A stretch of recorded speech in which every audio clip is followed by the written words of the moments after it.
Apakah nanti PJ punya peluang? Tentu punya peluang. Karena dia akan memegang kekuasaan, akan memegang kebijakan, akan memegang hajat hidup orang banyak di sebuah tempat.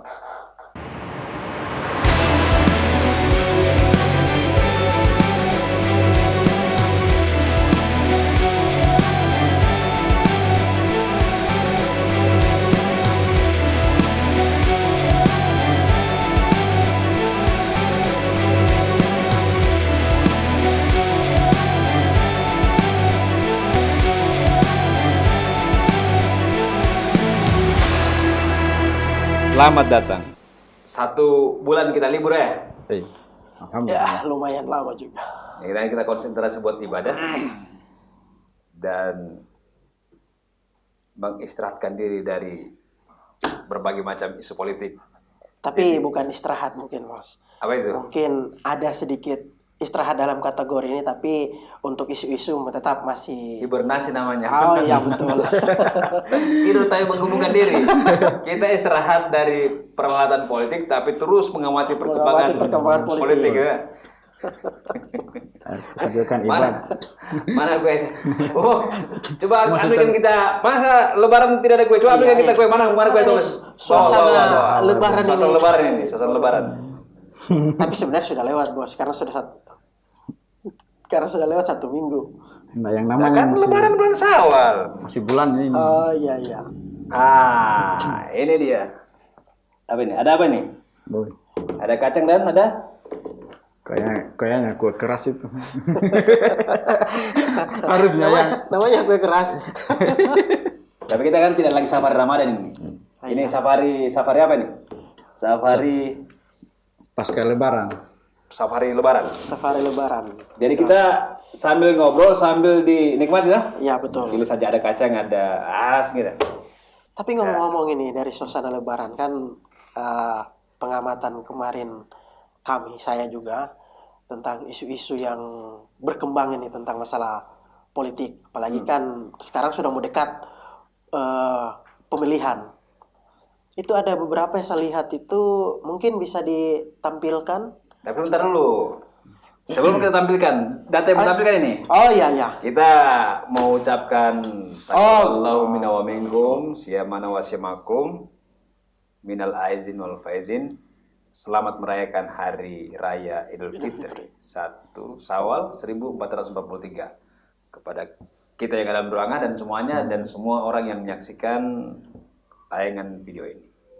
Nah, apa yang mau ditayangkan? Ada mungkin bisa. Bang Haber punya apa untuk ini apa nih hasil data selama bulan ini? Iya, maksudnya sharing di media sosial, di internet. Nah, seperti ini kita lihat bersama. Ini Tina Nur Alam mungkin salah satu juga pernah. Ini tokoh-tokoh yang diprediksi maju, gitu iya, ya? yang diprediksi untuk Tina, maju. siapa lagi? Yang melakukan kegiatan safari Ramadan di bulan Ramadan. Ini siapa? Ridwan Bae ya? Ini Pak Ridwan Bae. Ya, selanjutnya juga berdasarkan hasil telah di media sosial ini kan selama liburan selain meningkatkan ibadah, iman dan takwa, tak lupa juga kita melihat di media online itu safari Ramadan Bapak Rusdah Mahmud itu salurkan 1.000 paket sembako di Kolaka Utara. Iya, selanjutnya lagi ada Laudeida tegaskan ini menyatakan diri tegaskan maju di 01 Pilgub Sulawesi Tenggara 2024. Mantan Komisioner Ombudsman Republik Indonesia itu mengatakan dirinya sudah pasti maju melalui Partai Keadilan Sejahtera pada Pilgub 2024. Ini kan menurut saya Bang Nasir sudah ini kan fix mungkin di PKS. Hanya dari wacana beliau bahwa Laudeida ini menggunakan pintu PKS, belum pernyataan dari yang punya partai dalam Tapi arti ini PKS. Kan Pak Ida. Bukan kaleng-kaleng ini Pak. Kalau dia sudah bilang sudah pasti, tapi kan memang dalam dunia politik tidak ada yang pasti. Tidak ada yang pasti. Tapi mungkin ini sebuah komitmen bersama partai PKS sepertinya. Tapi kan seharusnya ketika media bahwa dia di media online menyampaikan maju menggunakan pintu PKS, harusnya dari ketua partai PKS di provinsi menanggapilah pernyataan Laudeida ini. Iya. Selanjutnya lagi dari P3 ini di Sultra masifkan mesin partai pemilu 2024. Dari segi partainya, tapi kan di sini tidak menyebutkan bahwa sudah ada figur Gitu. atau calon yang akan didorong di pilgub nanti. Terus Ini ada ketua ASR Andi Sumanggarupa. Itu dia terpilih jadi ketua BPW KKSS Sultra. BPW BPW KKSS Sultra. apa di BPW? Itu Badan Pengurus Wilayah. Badan Pengurus Wilayah.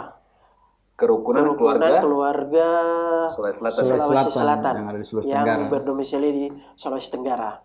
Jadi meminta mungkin lebih singkat saja sebut ASR lah mungkin sudah.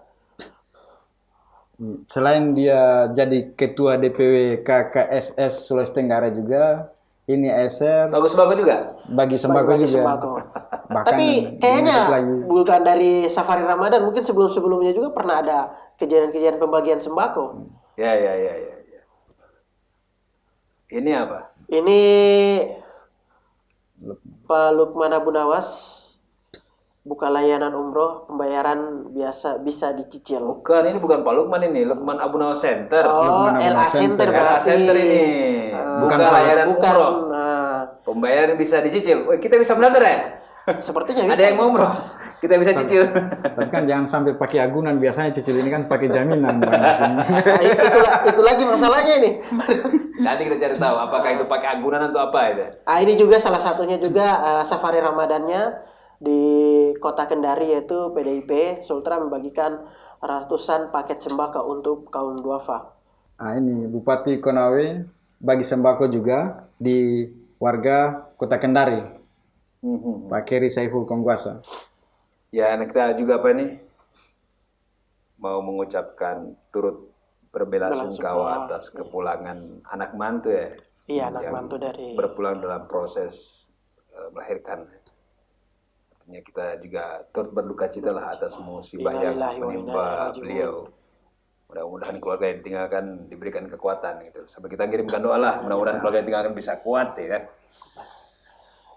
Iya, selanjutnya ini yang tak kalah menariknya juga Bupati Konawe Utara Ruksamin Safari Ramadan bersama Ketua Partai Demokrat Sulawesi Tenggara yaitu Muhammad Endang. Beliau ini safari juga dengan Kenapa yang lain salah tidak satu menarik? ketua Ini partai. yang tidak kalah menarik kenapa? Yang lain tidak menarik ini. Menariknya mungkin dulu sempat diundang mungkin di Podcast ya? Ya, kita pernah Teh hadirkan Hairul beliau. menyatakan bahwa siap tidak untuk maju di peralatan pilgub. Nah, Kan belum Itu saat itu belum. Belum. Beliau nyatakan belum. Nah, ini Memang kan ada pernyataannya. salah satu yang menariknya adalah yang lain kan di antara figur atau tokoh-tokoh tadi itu masih jalan sendiri-sendiri. Tapi kan Bupati Konawe Utara ini sudah jalan salah Ketua satu Partai PBB dan Ketua Partai Demokrat jalan bersama. jalan bersama. Tapi kan di sini tidak selamanya jalan bersama ini langsung dikategorikan berpasangan. Siapa tahu mungkin secara kebetulan mungkin atau apa. Ya lah, kan mereka Ya. sahabatan juga. Mungkin Tapi kan sahabat Sahabatan dekat. dan masing-masing pegang ketua partai ya. Sembari lah tokoh-tokoh. Tapi ini kan bertemu. biasanya kita ini identik ketika di media sosial berdampingan itu bahwa sudah ada sinyal. Misalnya mau berpasangan. Berarti Tafsirnya panjang ini. saya ikat berarti ya. Ya, mungkin bisa jadi. Ya, kita lanjut lagi ini dari Abdurrahman Saleh, Ketua DPRD Provinsi Sulawesi Tenggara, Dan melakukan Ketua PAN ini. Ketua PAN. Salah satu juga dia di situ sempat di podcast juga kayaknya sempat Ya, diundang. kita sempat undang. Dia belum secara langsung menyatakan untuk maju ke Pilgub. Tapi di sini dia menyatakan siap untuk maju di Pilgub. Selanjutnya ini Ketua DPD Hanura, Ode Nur Hayati, memberi sinyal bahwa beliau akan maju di Pilgub juga di Sulawesi Tenggara 2024 akan Bakal datang. rame nih, semua orang sudah mau jadi gubernur ya. Tapi untuk Wode Nur Hayati ini yang sempat juga saya baca di beritanya, dia siap, maksudnya siap ini dia siap di Pileg, di Pilgub juga. Tergantung dari partai pusat yang menentukan di mana dia siap. Tapi pokoknya di Pileg siap, di Pilgub siap. Berarti dua-duanya. Dua-duanya siap bertarung.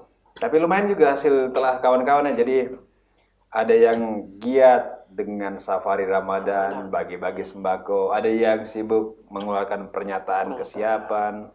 Dan ini hasil dari hasil telah kami di berbagai media online di antara 10 figur ya.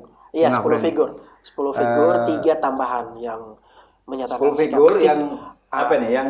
Yang sempat menyatakan sikap untuk maju di tahun awal 2022. Itu Sekarang tambahannya 3 orang siapa yang Sekarang tambahannya itu Pak Ruksamin sudah menyatakan kesiapan? menyatakan kesiapan. Pak Terus Ruksamin. tambahannya sama Pak Abdurrahman Saleh. Harapan Saleh, Pak kemudian Abdurrahman Saleh sama Wade Nur Hayati. 3. Jadi ada yang sudah menyatakan kesiapan itu Rusman Emba, Pak Rusman Emba, kemudian Pak Lukman Abu Nawas, kemudian ada Jenderal Andis Mangeruka, kemudian ada Pak Barhim, terus kemudian Pak Rusda Mahmud, Ibu Tina Nur Alam, Pak Ridwan Bae, Laude Ida, Pak Ida, Bahtiar Madatuang. Itu yang ada ya. Tambah siapa lagi ya satunya? Sama satu lagi yang sempat saya baca itu, tapi belum menyatakan sikap. Cuman maksudnya dari dia belum menyatakan sikap, tapi ada wacana untuk maju di Pilgub. Itu jenderal juga. Jenderal Abdul Rahman Mahdi kalau tidak salah. Banyak jenderal yang tertarik dengan Sultra ya. Berarti kita bahas di edisi terpisah gitu ya.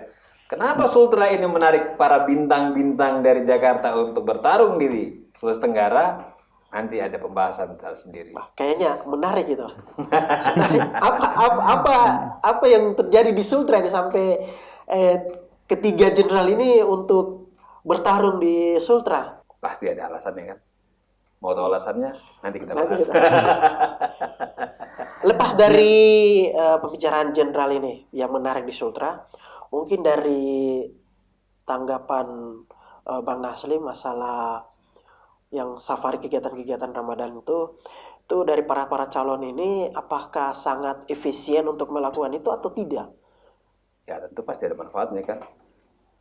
Biasanya kan ajang-ajang seperti ini dijadikan media untuk meningkatkan perhatian, epicentrum, berebut perhatian kan. Ya kan ini bersamaan dengan Ramadan.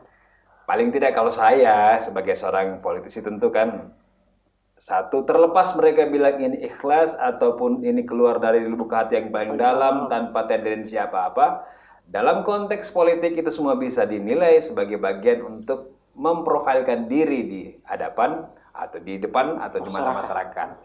Begini mungkin Bang Naslim. Ini kan diantara berapa tokoh, mungkin 10 ya, ada tambahan 13. 13 orang. Yang pertama itu maju menyatakan sikap ingin maju bertarung di Pilgub. Kemudian yang kedua itu mereka pakai selebaran, baliho. Kemudian selanjutnya bahkan ada yang bagi-bagi sembako. Menurut kacamata yang Bang Naslim, kacamata politiknya. Tapi saya ada pakai kacamata, Bu. Tangkapan lah kalau gitu. Di antara manuver-manuver figur ini, mana tidak yang berdampak tidak di kalangan pemilih di masyarakat atau seperti apa? Tentu kalau dampak tentu semua berdampak. Besar kecilnya tergantung sebaran dan luasan wilayah. Kalau katakan mereka cuma lakukan di Kota Kendari ya mungkin hanya publik Kota Kendari dan orang-orang yang membaca media. Kalau dilakukan secara luas tentu juga dampaknya bisa besar, bisa lebih kuat lah. Pada esensinya bahwa gerakan yang dibentuk atau dilakukan atau dikerjakan atau dikonsolidasikan oleh figur-figur tertentu itu pasti berdampak. Sedikit banyaknya kita mesti pakai alat ukur tertentu untuk melihat apakah kemudian itu bermanfaat terhadap figurnya. Tapi terlepas dari apapun itu dalam konteks mencari media, mencari momentum, Ramadan dipakai lah untuk mereka. Dan sebagian besar yang melakukan safari Ramadan dalam eskalasi yang besar ditambah dengan bumbu serta gimmick, bingkisan, hadiah. Sebagian besar dilakukan oleh para calon kan. Ini kan Ramadan tahun ini berbeda dengan tahun sebelumnya. Ini kan Ramadan identik dengan pembagian sembako oleh figur-figur.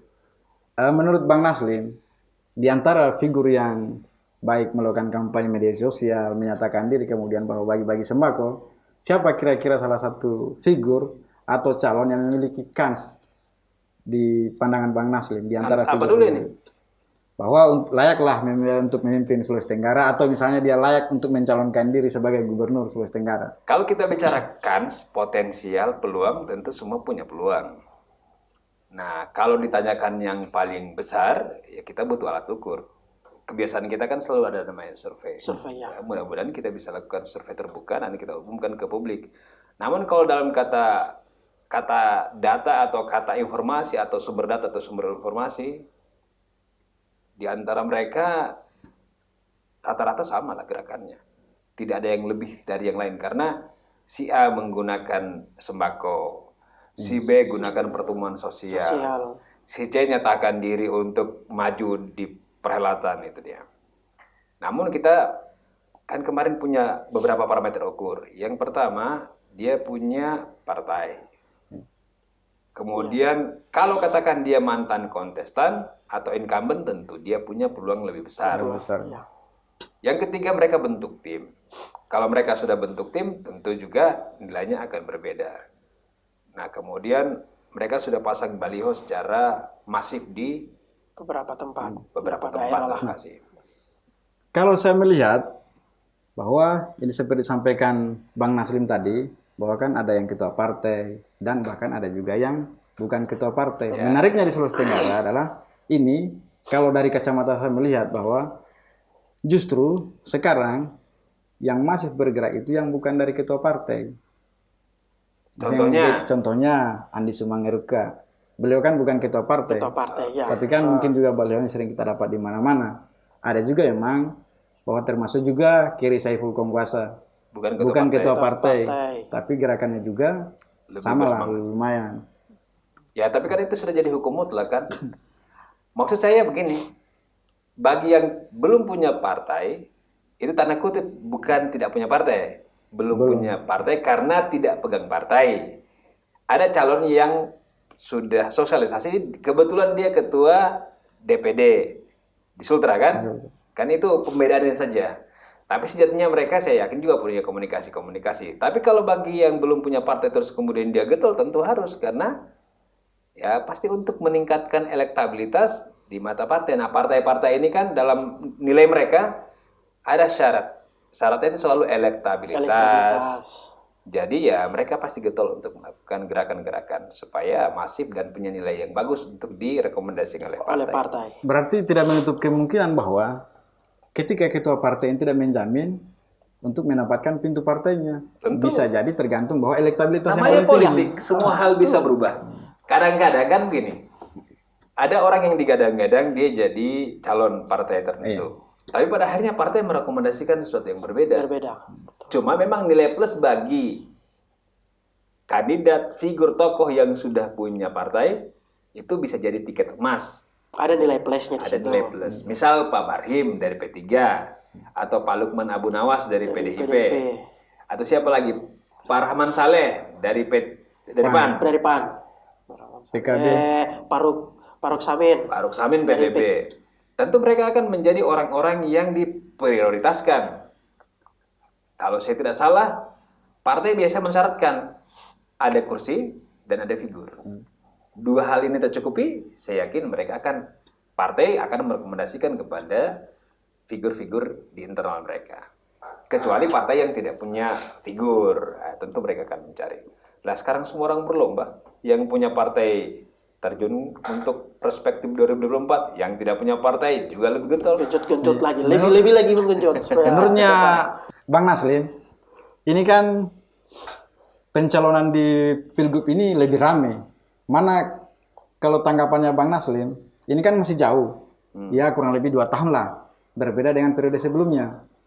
Bahwa nanti dekat-dekat baru ketika akan jalan. Tapi tidak juga. 2018 itu, 2017, 2016 kan sudah banyak bermunculan survei-survei kan kita lakukan. Bahkan di masa Pilgub pertama kali, 2007, itu kan bahkan pun Pak Ali masih terpilih jadi gubernur. Seminggu kemudian sudah ada isu bahwa yang akan melawan beliau si A, si B, si C. Nah, memang gerakan masifnya mendekati tahun-tahun pelaksanaannya. Hanya suasana yang berbeda ini karena 2024 itu di antaranya dengan pileg. Dan ini pertama kali diselenggarakan secara serentak. Jadi tidak ada, kalau kemarin kan 2010-2013 itu atau 2004-2013 itu kan masa pelaksanaan pilkada tidak dilakukan secara serentak. Kemudian masuk skema keserentakan secara bergelombang. 2015, 17, 18, dan 2020. 2020. Nah, 2024 itu diserentakkan secara nasional semua. Dan saya rasa dengan kondisi geografis Sulawesi Tenggara yang sekarang sudah 17 kabupaten 17 kota, kabupaten. ya ini menuntut kerja yang lebih ekstra sehingga para calon gubernur harus sedini mungkin harus sampai ini. Apalagi kan tahapan itu sudah mulai Juli digelar. ya. Ya, kira-kira begitu. Berarti dalam artian dengan aturan yang sekarang ini, pilcaleg dulu kemudian pemilihan kepala daerah kan dengan waktu rentan bersamaan. Berarti para calon berarti harus melakukan kerja ekstra bahkan 2 kali lipat lah dengan periode sebelumnya. Dan yang menarik saya lihat untuk di Sulawesi Tenggara, ini kan baru tahun kemarin masih periode alimasi, tapi kan biasa kita lihat masih wajah-wajah lama. Dengan pilkada 2024 sekarang sudah wajah baru muncul. Banyak wajah baru dan banyak latar belakang baru. Termasuk kalau dulu kan selalu cuma 2 ini latar belakang di pilgub kita, walaupun ada salah satu. Tapi kan rata-rata didominasi oleh kaum sipil atau politisi. Nah sekarang bertambah pula politisinya ada, militernya ada. Tinggal kita tunggu birokrasi ini siapa kira-kira. Birokrasi yang belum muncul. Justru kalangan birokrasi yang belum muncul. Yang ada adalah kalangan TNI dan Polri. TNI ya? TNI. Kalau Jenderal Made itu? Dia TNI juga. TNI juga? Iya. TNI. Militer semua. semua.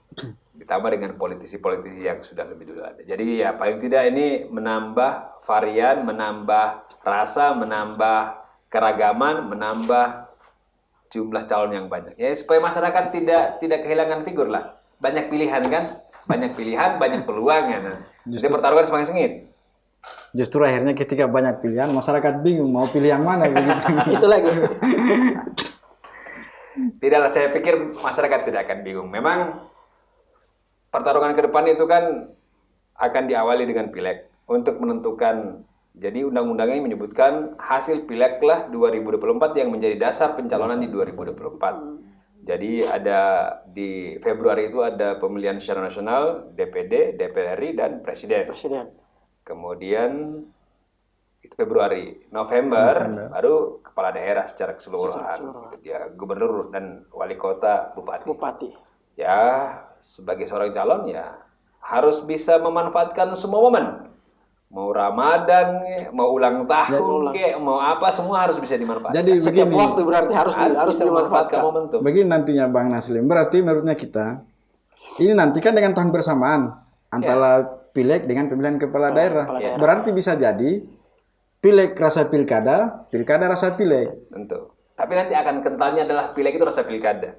Yang kentalnya pileg, akan kentalnya rasa pilkada. Ya, karena pasti para calon-calon sudah akan membackup anggota-anggota DPR untuk menghasilkan pintu-pintu partai kan. Nah, bisa jadi partai juga akan membuat skema seperti itu. Ya, sekarang pintar-pintarnya orang lah. Yang pintar-pintar memanfaatkan momen. Yang paling menguntungkan apakah calegnya atau calon bupatinya ini? Saya pikir dua-duanya. Jadinya simbiosis mutualisme politik. Jadi menguntungkan untuk calon kepala daerah ketika membackup anggota legislatif karena ketersediaan kursi, bagi bupatinya, dan bagi calegnya mereka punya figur-figur untuk menjadi pendulang suara. Nah, jadi para calon kepala daerah itu saya yakin akan dimanfaatkan elektabilitasnya, didekati oleh para anggota legislatif untuk mendapatkan dan meningkatkan dukungan keterpilihan di masing-masing wilayah. Yang jelas kuncinya seperti itu. Manfaatkan semua momen, ya siapa tahu HI ulang tahun mereka juga bisa sibuk kan. Alhamdulillah. Tapi kan begini, kalau saya melihat bahwa ini kan pileg yang disampaikan tadi, pileg rasa pilkada. Kalau kita melihat bahwa rentannya kan pendek.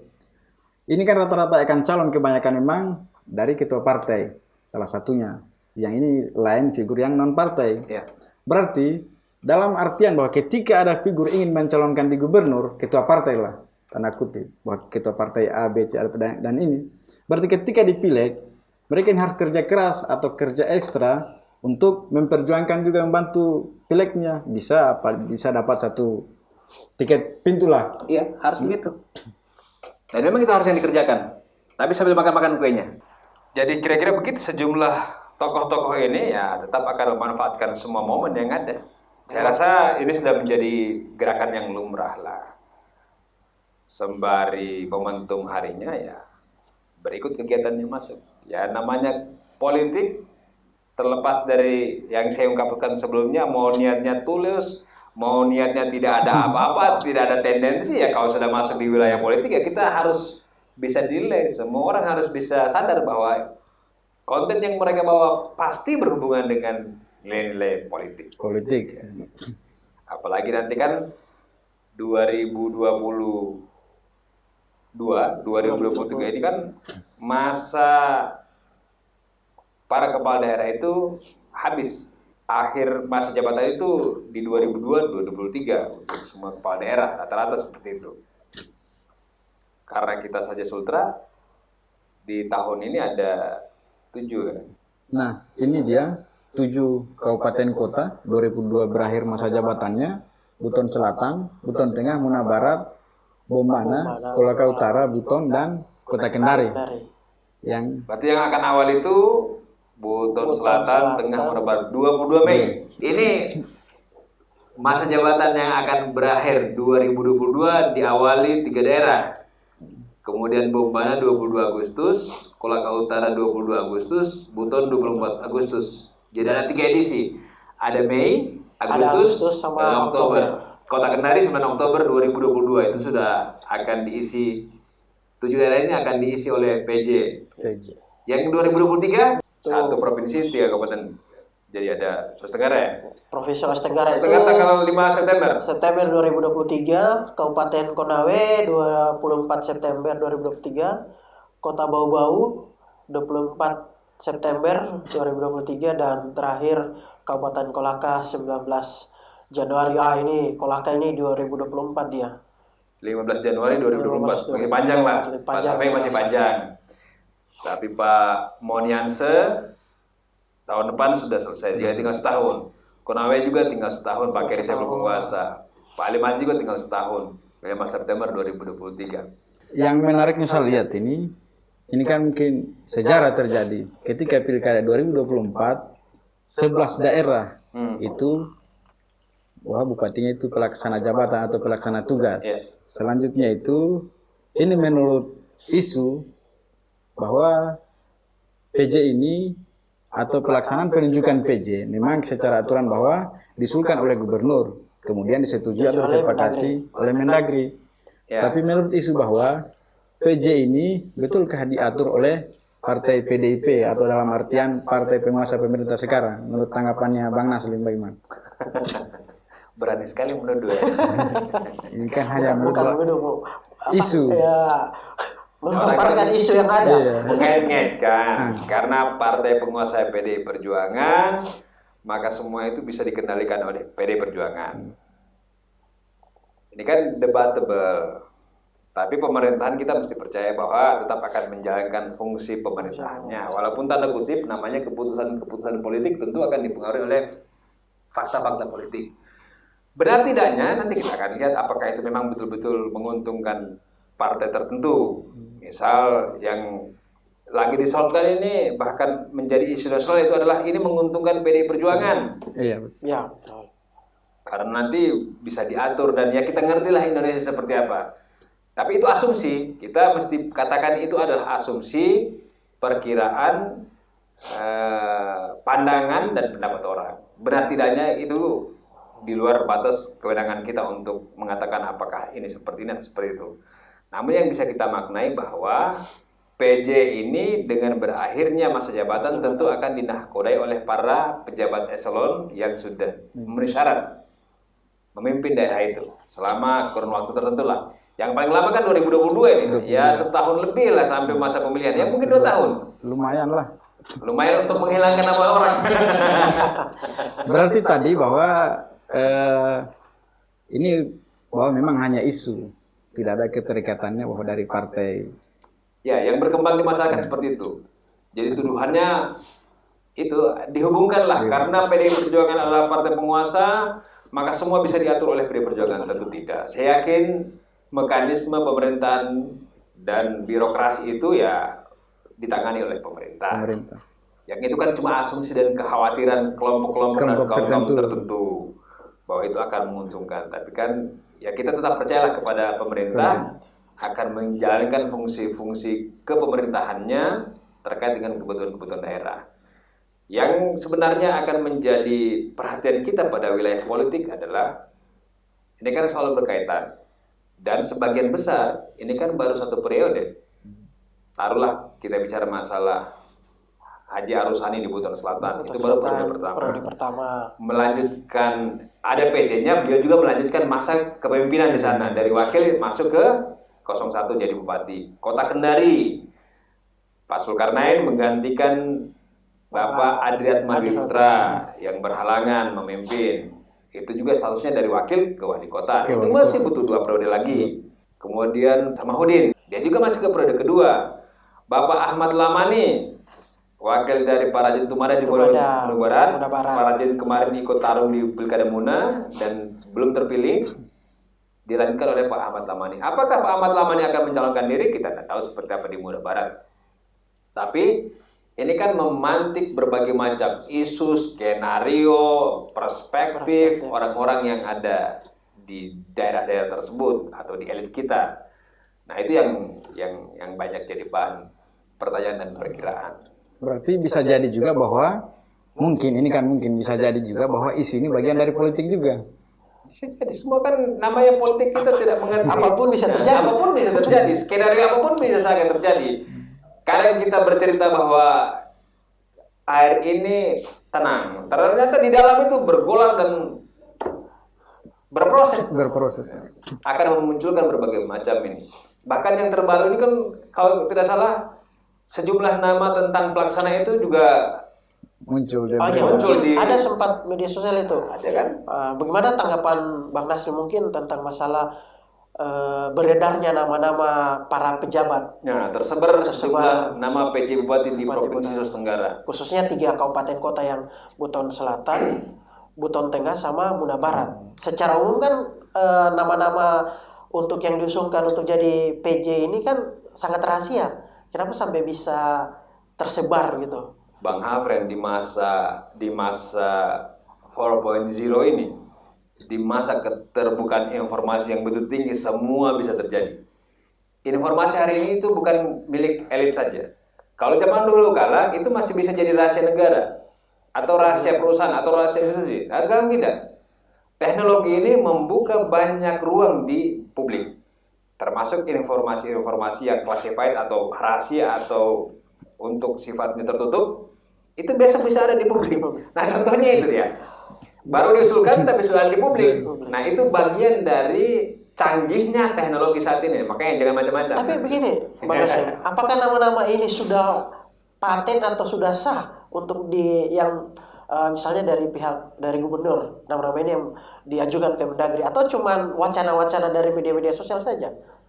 Ini kan sumbernya juga kita belum tahu sumbernya dari apakah Biro Kepegawaian ataukah dari pusat di BKN, kita tidak tahu. Tapi masalah benar tidaknya nanti waktu yang akan menjawab apakah nama-nama yang diusulkan itu ya berkorelasi dengan siapa yang akan menduduki jabatan pelaksanaan di masing-masing daerah kan?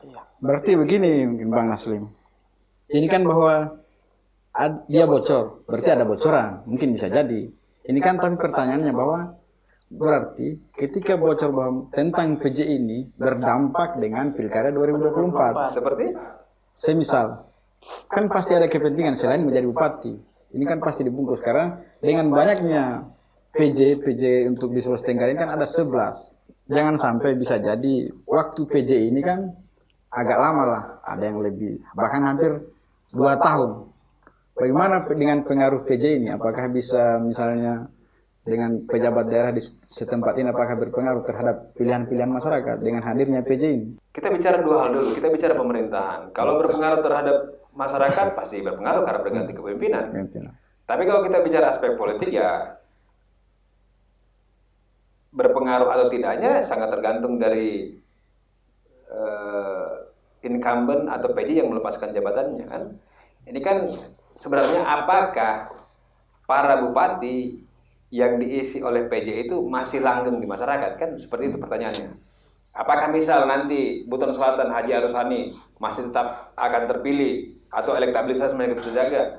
Ya di wilayah politik itu semua dinamis dan berkembang karena sudah lumrah di kita, di masyarakat, di kasta sosial kita bahwa ketika orang menjabat dia bisa jadi sesuatu, tapi ketika dia tidak menjabat orang bahkan menganggap dia masyarakat biasa karena memang masyarakat biasa.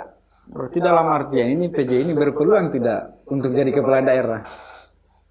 Tentu berpeluang karena kan kita punya fakta-fakta politik yang terjadi di daerah. Misal dulu kasus Buton Utara, dulu kan PJ-nya itu Pak Ridwan Zakaria. Hari ini Pak Ridwan Zakaria terpilih 2 periode di sana. Iya betul. Kemudian kita bicara masalah Kolaka Timur. Dulu Kolaka Timur PJ-nya itu Pak Tony Herbiansa. Jadi terpilih sebagai bupati definitif di Kolaka Timur. Kolaka Timur. Kemudian ada siapa lagi? Muna Barat. Muna Barat, Para Juntumada. Awalnya kan pelaksana juga di sana. Sekarang terpilih jadi bupati. Nah, tentu kalau kita bicara apakah nanti PJ punya peluang, tentu punya peluang. Karena dia akan memegang kekuasaan, akan memegang kebijakan, akan memegang hajat hidup orang banyak di sebuah tempat. Apakah itu berpeluang? Tentu sangat berpeluang. Dia dapat kampanye gratis. Ini kan Cuma yang awalnya mungkin bisa jadi bahwa niatnya untuk jadi PJ, tapi kan ketika ada kesempatan, berarti ketika muncul PJ, bahkan ini 10 kabupaten tambah 1 gubernur. Ketika dalam artian muncul PJ ini, seluruh konstelasi perpolitikan di Sulawesi Tenggara mungkin bisa jadi akan berubah. Bisa jadi berubah. Tapi kenapa Bang Kamsir stressingnya di para PJ? Mau dukung PJ tertentu kan untuk jadi bupati? Tidak juga. Siapa tahu. siapa Coba tahu yang ya. jelas, Siapa tahu ya. Ini kan ada yang datang, ada yang pergi. Ada yang menjadi pejabat bupati, ada yang definitif dia selesai jabatannya. Misalnya kita bicara masalah Buton Tengah, Pak Samahudin. Nanti akan digantikan oleh PJ, siapapun dia. Siapa? PJ di lokasi setempat, misal si A jadi PJ pengganti Pak Samahudin. 2 tahun lumayan untuk mengangkat elektabilitas. Karena fakta-fakta politik seperti itu. PJ itu jadi orang yang berpeluang untuk menjadi Bupati. Undang-undang melarang pun dia bisa berhenti dari jabatannya karena peluang untuk jadi bupati terbuka. Namun apakah terpilih atau tidak, ya tentu akan kita lihat proses politiknya. Karena sebagian dari PJ itu terpilih, sebagian tidak terpilih, kan? Banyak juga yang tidak terpilih. Misal Pak Mansur Amila di Buton Tengah, saat itu menjabat sebagai pelaksana. Walaupun sebagai kandidat salah satu yang terkuat, tapi hari ini tidak terpilih di Buton Tengah. Demikian juga wilayah-wilayah yang lain. Semisal Buton Selatan, Pak Faisal Laimu, juga PJ, tapi kemudian tidak terpilih. Jadi masing-masing potensinya 50-50. Bisa terpilih, bisa tidak terpilih. Yang jadi pertanyaannya adalah para bupati yang harus rela melepaskan atau harus ada masa jedanya 2 tahun atau 1 tahun. Misal kita bicara Pak Zulkarnain. Setelah menggantikan Pak Adriatma, kemudian jedanya hampir 2 tahun, apakah masih bisa mempertahankan keterpilihannya? Semua akan diuji berdasarkan waktu. Tentu nanti akan ada pertarungan-pertarungan. Kalau kita lihat dari hasil survei Kota Kendari kan ada 2 yang berpeluang, ada Pak Razak, ada Pak Zulkarnain. Pembuktiannya tarung di 2024. Ini kan hanya dengan range waktu yang sangat jauh lah kalau mau dipikir antara pelaksana tugas dengan berakhir masa jabatan para incumbent ini lah. Misalnya ya Kota Kendari. Ini kan bagaimana menurut tanggapannya Bang Naslim? Bahwa apakah mereka yang mantan-mantan bupati ini atau kepala daerah yang sudah berakhir masa jabatannya dengan waktu lebih dari 1 tahun atau hampir 2 tahun, apakah mereka bisa mempertahankan elektabilitas mereka? Sangat bisa. bisa mempertahankan, bisa tidak mempertahankan. Artinya waktu ini sebenarnya, jadi ketika orang menjadi sesuatu, dia akan menjadi bintang. Sorot mata akan tertuju kepada dia. Misal Pak Sul, waktu jadi wali kota tentu orang perhatiannya beliau. Karena mengatur kebijakan kota Kendari untuk sosial kemasyarakatan. Ya semualah gitu dia. Oh, alat ukurnya nanti ke beliau. Tapi kalau beliau sudah tidak lagi sebagai wali kota, diisi oleh orang lain, orang sorotnya ke pejabat bupati. Bisa jadi beliau dilupakan, bisa jadi beliau tetap jadi seorang yang idolakan. Tergantung bagaimana nanti pasca selesai menjabat, orang-orang yang melepaskan jabatan sebagai bupati definitif setempat itu mempertahankan elektabilitasnya. Jadi dia tetap harus menjadi sesuatu di tengah masyarakat. Kalau tidak menjadi sesuatu di tengah masyarakat, saya yakin dalam 2 tahun ya bisa jadi harus kerja keras berarti lagi kembali setelah 2 tahun ya kembali awal lagi. Kerja kerasnya mempertahankan. Kerja kerasnya levelnya beda. Kerja kerasnya adalah bagaimana mempertahankan image, mempertahankan nama, mempertahankan popularitas. Jangan sampai kalah oleh bintang baru. Nah, kalau kalah oleh bintang baru ya akan berbeda. Yang namanya bintang ini kan pasti berbahaya. Jangan bintang mana dulu yang berbahaya. Yang penting itu bintang bilang itu. Kemudian selanjutnya ini Bang Naslim. Ini kan bicara tadi tentang PJ, kemudian Bupati. Ini kita bicara tentang gubernur. Ini peran gubernur atau pelaksana tugas ini ketika ada PJ tidak berpengaruh tidak terhadap untuk pemilihan gubernur selanjutnya juga 2024. Maksudnya berpengaruhnya terhadap apa? Kan PJ itu dia punya tugas utama adalah menyelenggarakan pemerintahan pada masa kekosongan. Yang kedua, melaksanakan pemilihan kepala daerah. PJ itu sebenarnya tugasnya adalah bagaimana mempersiapkan daerah itu definitif terhadap daerahnya atau terhadap pejabatnya. Jadi kalau belum ada pejabat definitif ya dia mempersiapkan. Termasuk tugas PJ itu adalah penyelenggaraan pemilihan kepala daerah. Kalau katakan yang dimaksud apakah mempengaruhi, kita mempengaruhi apa dulu? Mempengaruhi pemerintahan. Saya pikir dengan adanya pejabat untuk pemerintahan akan berjalan lebih baik. Kalau peran kontestan di Pilgub ini bagaimana tanggapannya Bang Naslim terhadap perpolitikan di Sulawesi Tenggara dengan waktu range PJ yang sangat lama? Maksudnya pada sisi apa ya dengan PJ-nya ini? Ini pertama, ini kan otomatis berubah konstelasi. Biasanya, ini kan yang nama incumbent kan pasti ada partai pengusung. Nah, setelah ada PJ kan ini murni birokrasi. Yeah. Nah, kemudian selanjutnya, ketika ada PJ, ini kan pasti apakah berpengaruh dengan para kontestan-kontestan yang ada dari pemilihan gubernur nanti? Secara struktural tidak akan saling mempengaruhi. Gubernur punya tugas gubernur menjalankan pemerintahan. Kontestannya tentang di wilayah politik, mereka akan bekerja dengan pola dan caranya sendiri. Apakah kemudian ya mungkin yang Bang Kamsir maksudkan apakah bisa digunakan kekuatannya untuk mendukung pasangan calon tertentu? Tentu aparatur sipil negara punya ketentuan yang tidak boleh dilanggar. Satu, tidak boleh masuk dalam wilayah politik. Itu idealnya, walaupun pada fakta-faktanya kita mensinyalir ada oknum-oknum kepala daerah yang terlibat dalam politik-politik praktis, PJ-PJ. Tapi itu kan disinyalir. Kita tidak bisa membuktikan secara faktual bahwa dukungan seperti ini. Karena orang itu sesuatu yang sumir, sesuatu yang tidak bisa, yang abu-abu lah. Nah, tapi kita percaya saja bahwa mereka akan menjalankan tugas mempersiapkan kepemimpinan baru, terus menstabilkan pemerintahan kalau tidak ada kepemimpinan. Nah, itu target-target mereka. Apalagi kan ini tahapan sudah akan mulai di tahun 2022. Kalau kita pakai skema ini, ya Agustus itu kan sudah mulai pendaftaran parpol politik. Nah, karena sudah pelantikan KPU, otomatis KPU sudah akan bekerja ini.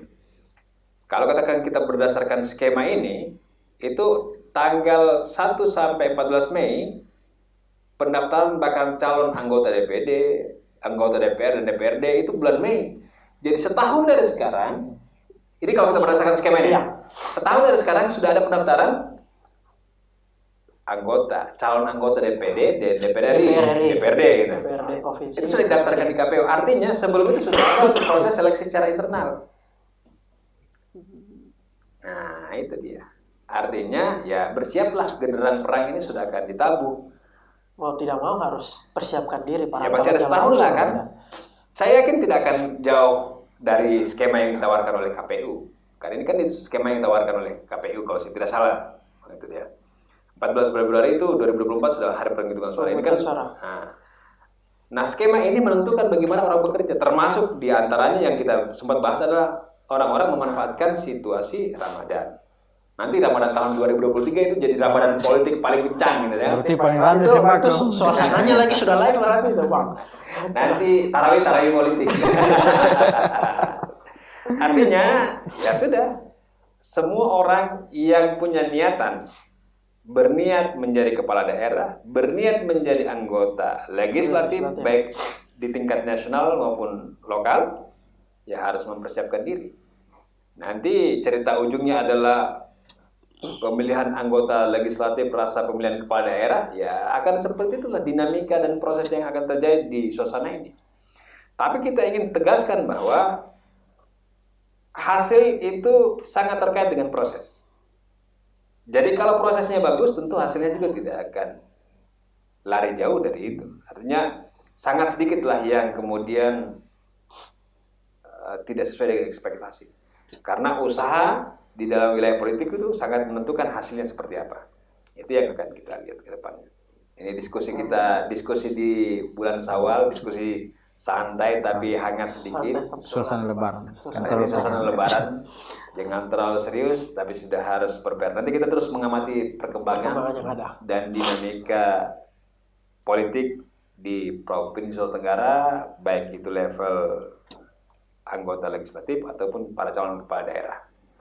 Nanti kita akan maju kepada edisi yang berikutnya. Dan kita akan bahas secara spesifik tentang kenapa Sulawesi Tenggara menarik para bintang-bintang dari Jakarta untuk terlibat di politik Sulawesi Tenggara ini. Berarti ibaratnya Sulawesi Tenggara ini ibarat garis cantik, seksi yang jadi perebutan idola. Bukan hanya, biasanya kan lokal, sekitaran Sulawesi Tenggara, bukan para bintang dalam artian bahwa level nasional. Tapi kalau saya pribadi, dari Sulawesi Tenggara, alhamdulillah banggalah. Sulawesi Tenggara ini sudah bisa menarik simpati, atau berarti Sulawesi Tenggara ini jadi perbincangan di level-level nasional. Iyalah, kita juga. Termasuk saya juga putra Sulawesi Tenggara, berbangga hati bahwa putra Sulawesi Tenggara ini orang-orang hebat lah di nasional sana. Iyalah. Nanti kita akan ketemu dan membahas yang lebih isu terbarukan dan hangat dan menjadi perbincangan publik. Terima kasih Bang Hafen dan Bang Kamsi. Siap. Nanti kita sama-sama lagi menyajikan ulasan dan berita ataupun hal-hal yang terkait dengan wilayah politik di publik. Sekarang ini apa nih? Jabatan apa tos? Kita jabatan Sudah lewat. Selesai corona.